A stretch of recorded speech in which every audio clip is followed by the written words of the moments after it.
Welcome to our Mile High Church podcast. This is Michelle Medrano. I'm so happy that you're here. Have you ever heard of the Enneagram? It's one of those personality type systems where you learn about yourself. And I'm getting certified in teaching it and doing a workshop at Mile High Church Friday night, June 7th from 6 to 9 p.m. And then all day Saturday, June 8th. And you can come to one or both of those. Go to milehighchurch.org to get registered and learn all about yourself through the eyes of the Enneagram. We're talking about being the authentic self. Today, my message is titled, Secrets of Belonging. I have some secrets to offer, though I suspect they won't be horrible, deep, dark secrets that any of you don't already know because you're pretty wise people. But I'd like to start out with our founder, Dr. Ernest Holmes. He says, I believe that everything that exists is an expression of God, which is what we believe in this teaching. And that is why we are here. There is an inner something in us that belongs to the universe. And we have to get rid of all that inhibits it. Every sense of rejection and guilt and insecurity and anxiety. The security I'm talking about is the kind that not only warms the heart and makes glad the mind, but also feeds the soul. We belong to God. There is that within us which will last forever. There is no other security. So it seems to me that just about every human being I've ever known yearns for belonging. Yearns for a sense of, I know where I belong. I know who I belong to and what serves me in being my authentic self. And it seems to me like this search for belonging is truly the core of some of the greatest searches of our lives, because we don't quite know how to dance with it when we feel the lack of it. And when we've got it, we can feel a little insecure about it. Is it going to go away, or can I keep it? And we struggle with that sense of connection and anchored belonging to the universe, to our God, to ourselves, and to the people that we share this life with. It can be very discombobulating. And I have a couple strange experiences that have informed me a little bit on this talk. I want to talk about Trader Joe's. I love the products that Trader Joe's sells. They have really great stuff, really interesting stuff. But the first time I went into a Trader Joe's store was in Pacific Grove, California, many years ago. And I went in to buy stuff, and I am compelled to get the hell out of Trader Joe's as fast as I can whenever I go in there. I don't know why. Is it them? Is it me? What is it? And no matter what they do about how they rearrange the store or how modern the store is, I can't take it. The last time I was there, I followed my husband around for as long as I could. And then when I couldn't anymore, I said, I'm going to the car. And I just bolted out of the store. And he had to finish the purchases. So when I hear a friend going to Trader Joe's, I'm like, will you pick this up for me? Because I just can't go in there. Conversely, the day I walked into Mile High Church, back in the late 70s, sat down, it feels to me like before they played a note or said a word, I'm home. I felt that feeling of that recognition, like, this is my place. These are my people. I belong here. Was it them? Is it me? How is it that those experiences come to be? Because I'm going to guess that I'm not the only one who's ever walked into a organization or a store or a group and felt completely compulsed to get out of there, nor am I the only one who ever walked into some environment and felt that warm familiarity. We have that experience often as human beings. And sometimes it's not where we hope it will be. We go into one place hoping we'll feel a sense of belonging, and we got to get right out and go into places where we're not so sure and suddenly feel at home. It can be very confusing and discombobulating. So I invite us as we begin this message today to really reflect on our sense of belonging. And have we felt it in different places, or the lack of it in different places? And I ask us, what's that about? Is that about me, or is that about them? Additionally, what I would suggest we consider is that most of the places where there is dis-ease and disruption in our culture and our world, probably at the core of it has to do with people who aren't feeling a sense of belonging. If they felt a sense of belonging, they might not reach out in anger towards each other. If they felt a sense of belonging, they might not feel so afraid to just walk on this beautiful planet. And so we have a belonging issue as a group of humans. We have belonging issues, and we need to deal with them in order to experience greater healing and well-being on this planet. And I'm inviting us right here today to consider what we might be able to do to heal our sense of belonging and to deepen it and to acknowledge that core desire. Now, to do that, the first thing I suggest is that we have to look individually at our own belonging origin. We have to be willing to see and acknowledge that we might have grown up in an environment where we had something about us that was unacceptable. Whether it was something we hid from people or something that others saw in us and told us was unacceptable, or maybe we were bullied because we looked different, spoke different, had something different about us than a lot of other people, or were judged. Maybe it's that our family, we were this way and everyone else in our family was that way, and we're thinking, am I adopted? I don't know. I mean, I don't feel like I belong in this family. How did I get here? And so we might have had that core sense of a lack of belonging even in our own family of origin, which is why many people talk about finding their family of choice, because they recognize that they just didn't have a sense of belonging with the people they came into this world with. And so there might be something there for us to take a look at. There is some evidence also that I find fascinating of generational psychology suggesting that we might be being influenced at an energetic level and even a genetic level by the people who came before us in our ancestry. And we know that people who have experienced some trauma and drama in their life, that trauma stays often in the energy and the consciousness of a family system until someone has the courage to stop it. Are we the people that no matter how it occurred, whether it's a generation after generation of disconnect and a lack of belonging and a sense that I'm not good enough and I'm not enough, are we the people who are going to perpetuate that belonging history, or are we the people who are going to take a stand and say, enough? And it starts with us looking beautifully, consciously at our belonging origin and acknowledging it. One of the most modern voices for this is the great author, speaker, teacher, researcher, Brené Brown. And she says, belonging is the innate human desire to be part of something larger than us. Because this yearning is so primal, we often try to acquire it by fitting in and by seeking approval, which are not only hollow substitutes for belonging, but often barriers to it. I bet there have been times when we've been tempted to say, I'll just pretend I'm a certain way so that I can feel a sense of belonging. But she's saying that will never work because it's a lie.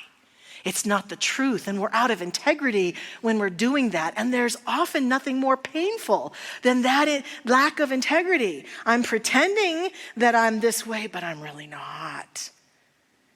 Because I don't trust that if I really was who I am authentically and lived that out in my life, that I could step forward and really have that sense of belonging. We see stories of it all over our culture and our world with our kids and our young adults and every age across the gamut, our elders. We yearn for belonging, and there's nothing more joyous, more godly, more true than that moment when we say, this is who I am, and I'm going to choose to belong. But it takes looking at that origin, and it takes that willingness to heal that wound. I call these belong wounds. A lot of our belong wounds have to do with some part of us that thought at one point maybe that being normal was more important than being authentic. I've shared before my favorite definition of normal. It's a setting on a dryer. In case no one's told your beautiful soul this truth, there's no such thing as normal. No such thing at all. If we were to look at our earth from the standpoint of way, way high in the sky, or I love stories of sci-fi stories about other worlds and Star Wars and Star Trek and all those sci-fi stories that postulate and theorize, what if we did it this way, and what if we did it that way, and what if a group of people thought this was normal? It's normal to have green skin, it's normal to have gigantic ears, it's normal to, whatever it might be. Normal is the setting on the dryer. It is not anything we can ever attain. Authenticity, however, is. The truth of our soul is something that we can attain. But to have it, you got to give up your woundology. You got to give up your stories about they didn't love me, they didn't accept me, because what we acknowledge is that that has happened to just about every human being on this planet to some degree or another. That is in our genetics as humans have struggled to find our way on this planet together in this diverse way that we exist. And that we can take that woundology and begin to let go and forgive and accept that other people may have had their own wounds that caused us to not be able to accept us. And that we can acknowledge that, and we don't have to live with it other than we can set ourselves free from it by forgiving, by letting go, by choosing to move on, by choosing to move forward and find our place in this beautiful world. And acknowledging that we do deserve to belong. We want to belong. Here's the thing I want to say about it. My bottom line today when it comes to belonging, we need it, we crave it, we've got to brave it. We need it, we crave it, we've got to brave it. And I say brave it because it's a brave, bold act to live as your authentic self.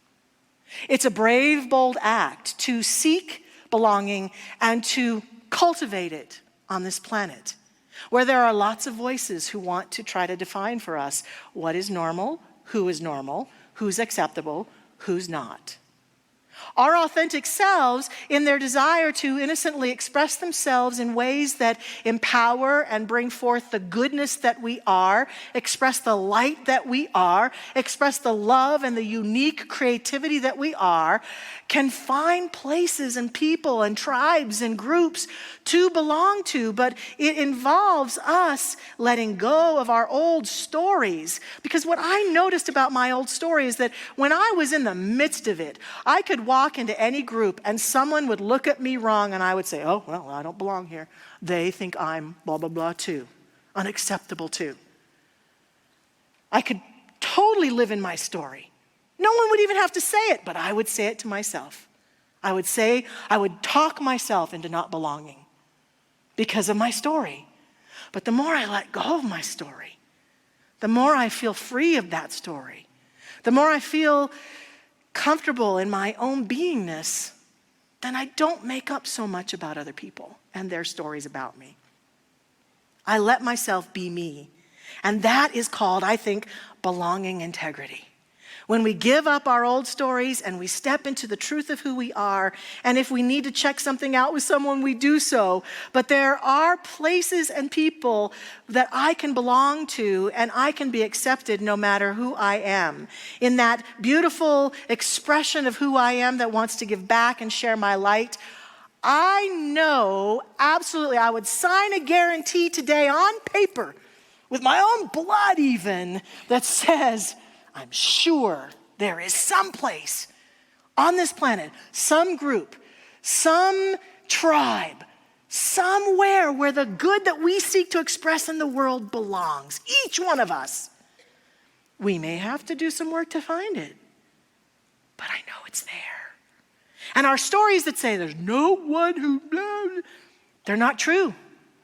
They're lies we tell ourselves to further keep the woundedness alive.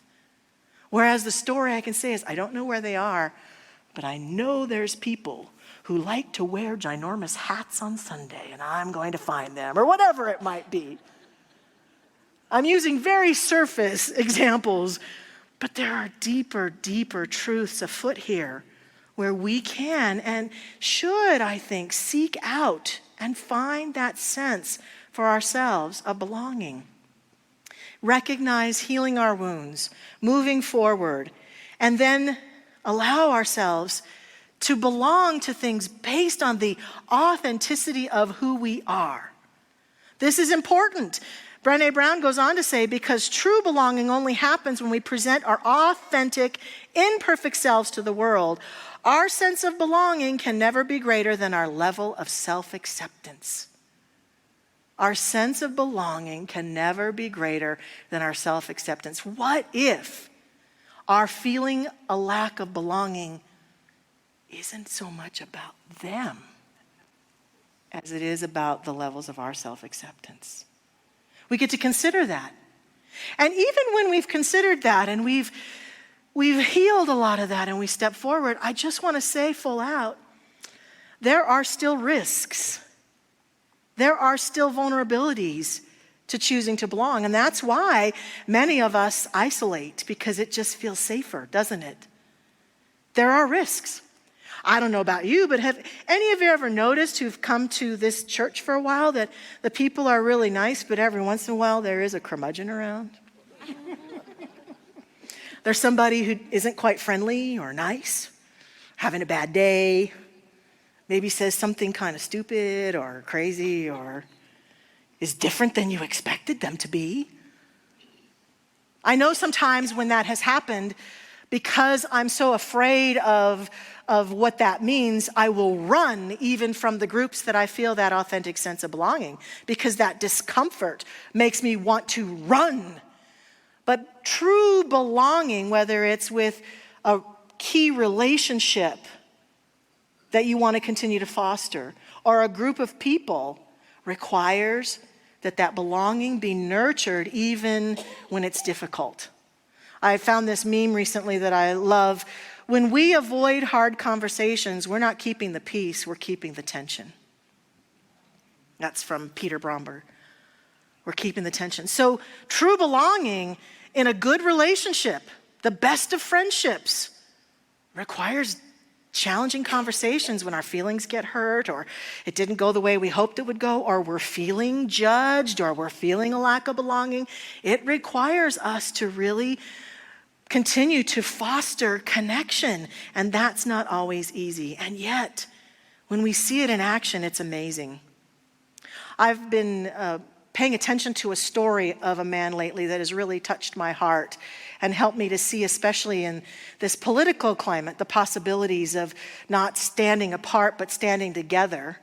And this is a picture of Daryl Davis. He's the beautiful black man on the left. And look, he's shaking the hands of a Ku Klux Klan wizard. Daryl Davis is a blues jazz musician who was playing in a bar, and one night he began talking to a fellow at the bar and discovered that fellow was a member of the Ku Klux Klan. They became friends, good friends, began to have dinner, have conversation, and eventually his friend, who was part of the Klan, left the Klan. He was the Grand Wizard, and he left the Klan, and he gave Daryl his robe as a symbol of his willingness to change and to be a different person. And this inspired Mr. Davis, who said he realized that he could possibly, through this conversation, create more and more opportunities to end racial division. As of this date, Mr. Davis has had over 200 Ku Klux Klan members surrender their robes to him. Yeah.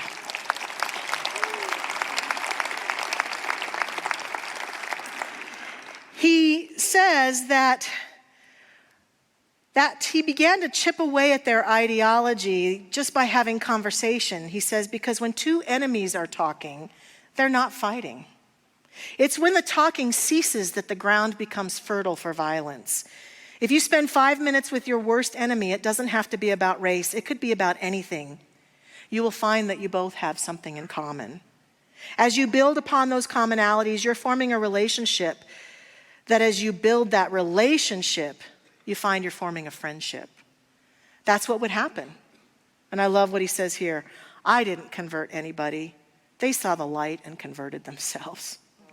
Yeah, beautiful, beautiful story. And he does his work now, reaching out, thinking his philosophy is, how can you hate me when you don't even know me? And I really invite us to consider that when it comes to belonging. As you think about the people right now that you judge in various groups, and maybe even hate, how can you hate them when you don't even know them? And how is it that we benefit ourselves by continuing to behave this way in any way, shape, or form? So belonging also means that we create belonging support by standing for others, like Mr. Daryl Davis did. We become willing in our personal relationships and with the broad groups of people who we are tempted to hate, whom we don't even know, by standing for belonging and making the ties that can help us feel connected be born out of friendship and connection and allowance. I'm grateful for our graduates who are graduating tonight, and I get to be the dean of our ministerial school, and so I've gotten to be with our 5 graduates. And one of our graduates is Christine Renee Monks, and she has been a member of our community for a long time. She's a practitioner in our community. She is a board member, just completing her 3-year term, and she's graduating from ministerial school tonight and going to be starting her own ministry. She also has been serving our Centers for Spiritual Living on our diversity and equity teams and fostering these important conversations about diversity all over our planet. And she spoke in a class I was teaching a while back, and she really taught me more about a concept that I've heard about that I think is so important. It's the concept of othering.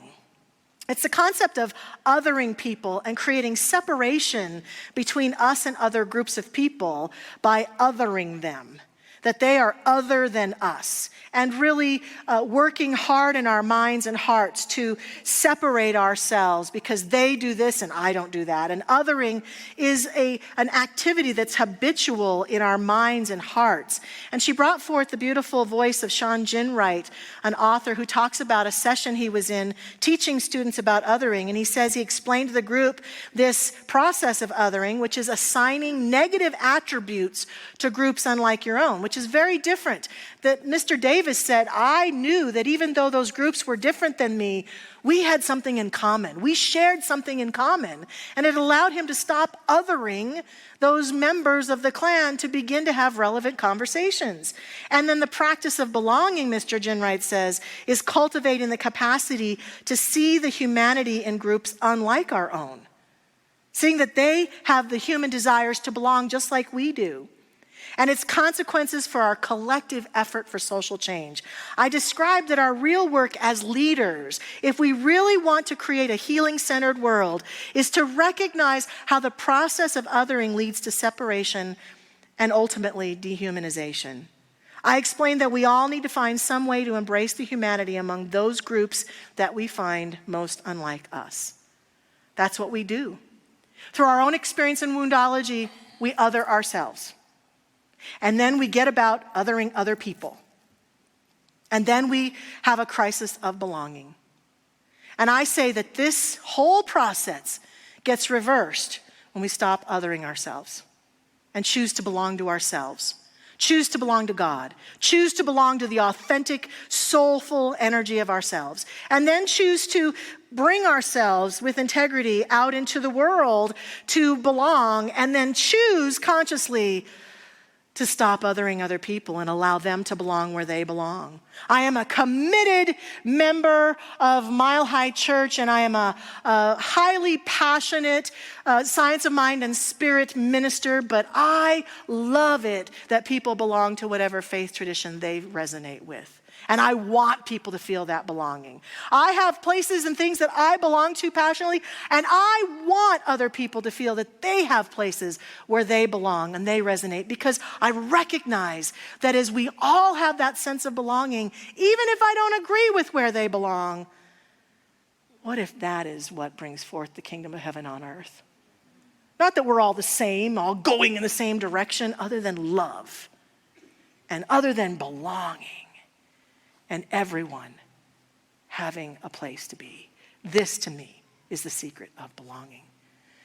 And I invite us to join together in prayer now. I'm going to read a poem as we begin our prayer to contemplate, a prayer called Belonging by Rosemary Watola Tromer. And I invite our practitioners and ministers to stand with me in prayer as we take a stand together in the transformation of this planet and of each heart into belonging. Rosemary says, and if it's true we are alone together, the way blades of grass are alone but exist as a field. Sometimes I feel it, the green fuse that ignites us, the wild thrum that unites us, an inner hum that reminds us of our shared humanity. Just as 35 trillion red blood cells join in one body to become one blood, just as 136,000 notes make up one symphony, alone as we are, our small voices weave into the one big conversation. Our actions are essential to the one infinite story of what it is to be alive. When we feel alone, we belong to the grand communion of those who sometimes feel alone. We are the dust that hopes, a rising of dust, a thrill of dust, the dust that dances in the light with all other dust, the dust that makes the world. And so we choose today to accept that divine sense of belonging, to recognize the belonging that we have to this universe, each one of us, each soul, a unique expression of divine energy, perfect in its presence. And we honor these divine ways that we choose to express our greater good, our creativity, our aliveness, our wholeness, our love, our joy, our peace, our abundance, our wellness in this world. We choose to lean into it. And I accept and affirm in this standing together in this way that each one of us finds, expresses, and makes way for greater belonging for ourselves and all others in these coming days. That we allow ourselves to be made whole by releasing our stories of not belonging, letting them go, forgiving, allowing Spirit to fill that space with an awareness that many, many times what felt like rejection was redirection, an invitation into a greater truth of who we are. And we celebrate that this day and allow that to be our guide. In love and gratitude, I claim this is the truth of us now, and I let it be the truth as we let go, let God, and simply let it be so. And so it is. Amen. Thanks for listening to the Mile High Church podcast. This podcast is made possible by the generous contributions from listeners like you. To make a donation, please visit milehighchurch.org.